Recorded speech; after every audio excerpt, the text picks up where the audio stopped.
Ok, aujourd'hui, une moto très spéciale, une moto qu'un abonné m'avait très gentiment proposée, spontanément en plus. Merci à toi François, je pense qu'il se reconnaîtra en regardant cet essai, mais je préférais ne pas emprunter la moto d'un particulier, ça me fait toujours vachement stresser parce qu'en cas de pépin, je prive quand même de sa moto quelqu'un. Donc je l'ai trouvé à louer à Vannes, hein. Ici on n'est pas à Paris, on reconnaît un peu le style de la région. Et donc je l'ai ramené, j'ai déjà fait une cinquantaine de bornes avec, mais en y allant plutôt cool pour avoir une sorte de simili première impression quand même. On va voir ça, on va aller d'avant en arrière. Donc je l'ai pas dit, c'est la Moto Morini Xscape 649. C'est une machine assez sexy, je dois dire. J'aime beaucoup son look un peu agressif, c'est bien maîtrisé. On n'est pas dans la copie d'autres machines connues, même pas quelques touches en fait, hein. C'est une moto à part entière, c'est un modèle exclusif, on pourrait dire, hein. On reconnaît pas certaines choses de, je sais pas, d'une 750 GS ou d'une Ténéré T7 ou d'une Touareg. C'est quelque chose de complètement nouveau et de très très joli. Ici dans une version grise, elle existe en blanc et rouge, en tout rouge et en noir si je dis pas de bêtises, et ça m'arrive de temps en temps. Allez, on va d'avant en arrière. On a une fourche inversée Marzocchi qui a un débattement de 175 mm, deux étriers Brembo, deux pistons sur des disques de 298 mm de diamètre. À l'avant, la jante fait 19 pouces. Ici, elle est montée avec un Pirelli Scorpion Rally STR. Est-ce que je donne toute la référence pour pas me faire enguirlander dans les commentaires, hein, comme pour la Ducati Desert X? Non, je vais pas le faire, je vais simplement dire qu'il fait 110 de large à l'avant, il fait 150 à l'arrière sur une jante de 17 pouces. Le disque, lui, fait 255 mm avec ABS et un étrier Brembo double piston aussi. Le moteur, c'est un bicylindre en ligne de 649 cm3, c'est écrit là juste en dessous du petit drapeau italien. Il développe 60 chevaux à 8250 tours minute et le couple est dispo assez haut à 7000 tours minute. Pour comparaison, la concurrence, la T7 et la Touareg développent respectivement 74 et 80 chevaux. Là, on est un peu en dessous, c'est pas désagréable, on va le voir un petit peu plus tard, ce que ça pose comme limite. Il y a une boîte 6 sans shifter, transmission secondaire par chaîne, le réservoir fait 18 litres de contenance et la selle est à 82 cm de haut. Elle est un petit peu large, on va également voir que je pose pas les deux pieds par terre, hein, pas correctement en tout cas. Que dire d'autre? Elle fait 213 kg à sec, ça nous amène à peu près un peu plus de 225 kg tout plein fait, puisque je le rappelle, la masse volumique de l'essence n'est pas égale à 1, mais à 0,8 quelque chose. Bref, petite remarque sur les cale-pieds, puisque je les vois, il y a quelque chose d'assez désagréable. Ils paraissent larges ces cale-pieds, mais ils sont trop en arrière, et je le dis avant de l'oublier, de ne pas pouvoir faire ma petite démonstration. C'est que la chaussure, au lieu d'être comme ça dessus, et ben elle est comme ça, et on a l'impression d'avoir un cale-pied de sportive. En gros, on a une toute petite surface de contact, et j'ai trouvé ça assez surprenant, pour pas dire désagréable au début. Allez, tu remets ta pompe s'il te plaît. Tac tac tac tac tac tac tac tac tac. On a un TFT, on est en full LED, et la machine coûte 7600 €. Merci, à jeudi prochain. Moto Morini.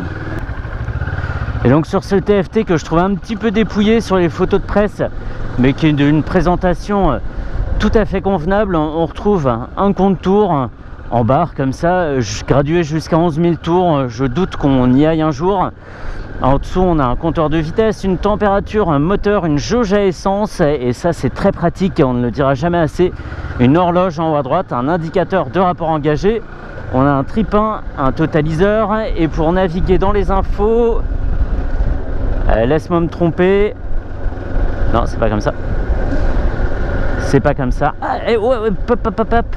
Ride. Et là, je vais changer de mode. On a un mode off-road. Waouh. Non. Trop bien. Trop bien, je suis obligé de m'arrêter. Alors, le mode off-road... Non, mais c'est génial.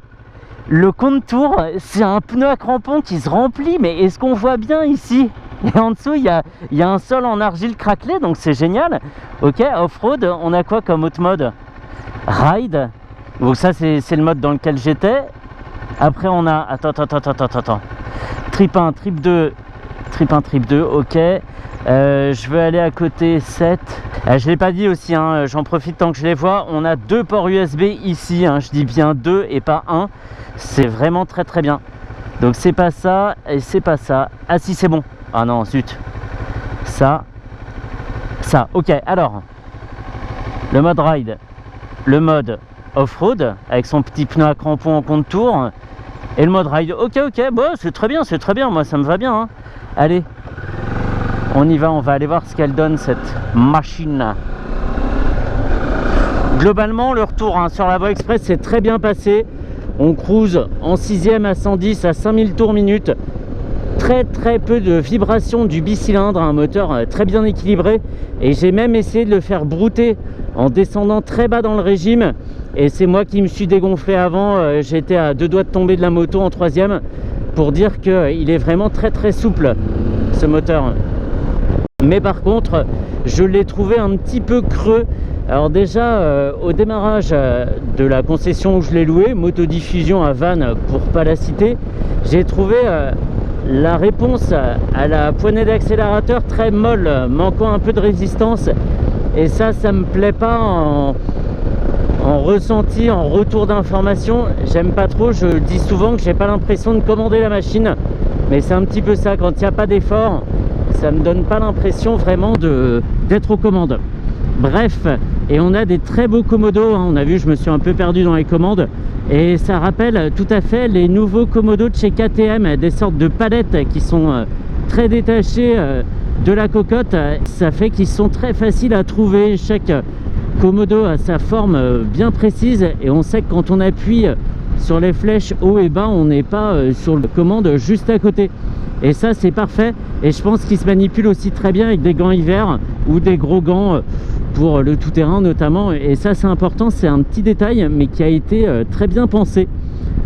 Et deuxième détail, c'est la bulle qui est réglable sans outil ici, donc sur X position, puisqu'il n'y a pas de cran prédéfini, mais j'ai pas remarqué de différence de protection entre la position haute et la position basse.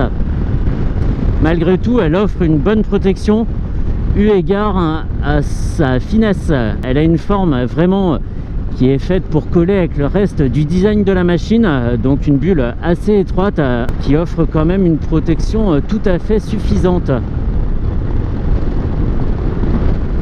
Et le freinage, puisque je suis en train de l'utiliser, manque un peu de mordant. Je trouve que le mordant arrive assez tard sur le levier. On est à plus de la moitié de la course quand le frein commence à être efficace.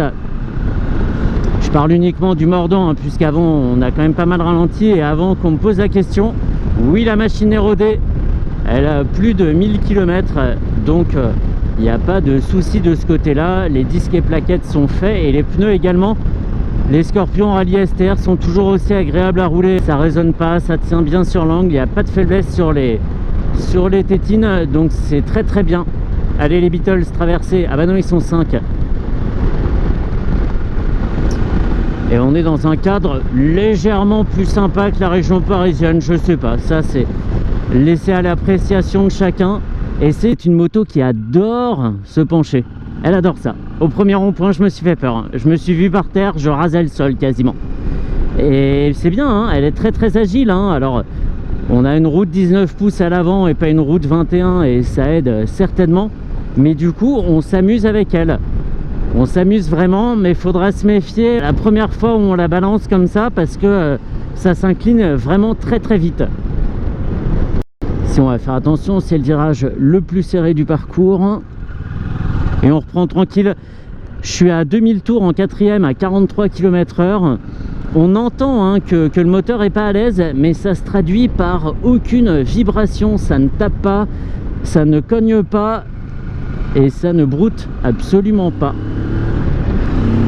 Le bruit est ce qu'il est, on a un bruit très discret, j'aurais du mal à l'imiter, mais ça fait un petit truc genre un peu tranquille quoi. Allez, le corkscrew, on n'est pas à Laguna Seca, mais c'est presque ça. Ah ouais, quand je vous dis qu'elle aime bien se pencher cette machine. Oh, mais j'avais pas vu ça, j'avais pas franchi 5000 tours, et en fait à 5500 tours il y a une résonance qui se fait dans le pot d'échappement, et ça fait un bruit beaucoup plus viril. Ah là là, mais excellent, on se serait presque cru sur une Ducati. Et c'est parti. Alors à gauche on voit la lande, on est dans la dune ici, mais je m'interdis d'y poser les crampons, même si c'est très très tentant, parce que je respecte beaucoup trop la nature ici. La nature ici, précision importante, et c'est beaucoup trop joli pour y rouler, et ça serait vraiment prendre le risque de se faire tirer dessus. Mais par contre, à pied, il n'y a pas de souci, c'est superbe, il faut vraiment y aller. Et en plus, il y a un piège naturel dans la dune ici, et c'est tout à fait sérieux, là je rigole pas.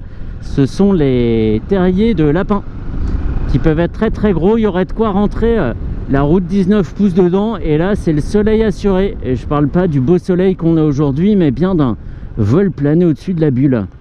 Est-ce qu'on va par là? Oui, on va par là. Ah, moi je peux rouler sans fin ici, hein. Et ben cette moto Morini pour 7600 €, 7600 €, quand j'ai lu le prix, j'ai eu beaucoup de mal à le croire.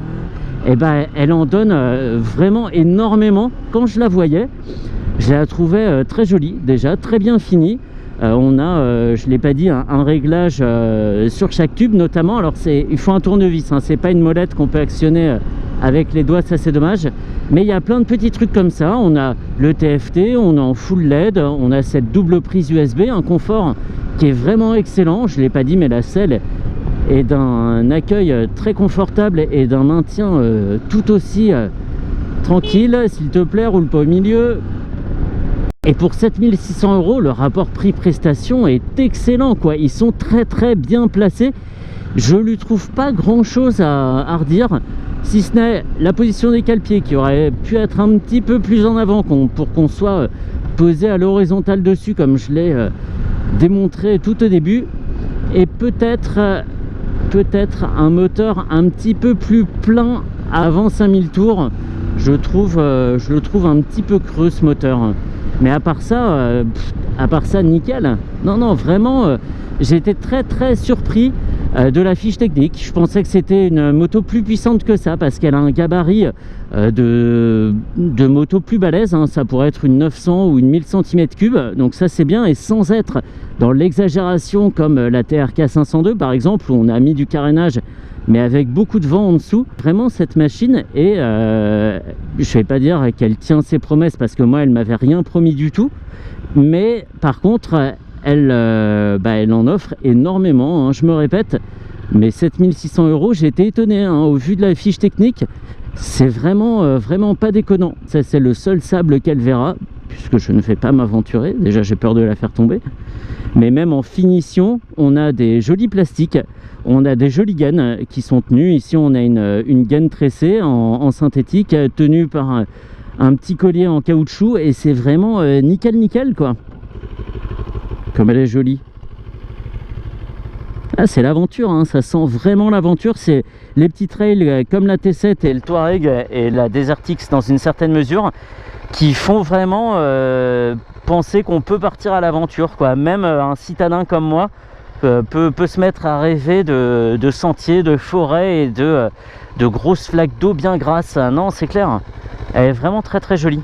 Ah, j'aime beaucoup.